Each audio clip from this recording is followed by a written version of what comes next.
বলে না, মন থেকে খুঁজলে কি না পাওয়া যায়। সেদিন মামা বাড়ি থেকে ফেরার পথে এক গাছওয়ালার কাছে দেখতে পেলাম এই গাছটা, কাঁচা হলুদ কালারের জবা ফুলের গাছ।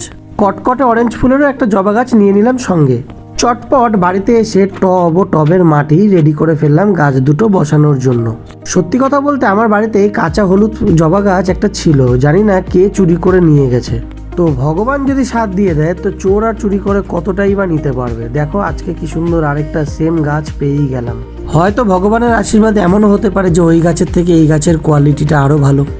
চটপট গ্রো ব্যাগ থেকে খুলে নিয়ে নিচের দিক থেকে একটুখানি মাটি ছেটে নিয়ে শিকড়গুলো যাতে ভালো মতো বসতে পারে সেই অনুযায়ী নতুন মাটির ওপর বসিয়ে দিলাম। এইবার পালা হচ্ছে টবগুলোর মধ্যে এক্সট্রা মাটি ভরে গাছটা যাতে স্টেবল থাকে সেই দিকটা লক্ষ্য রাখা।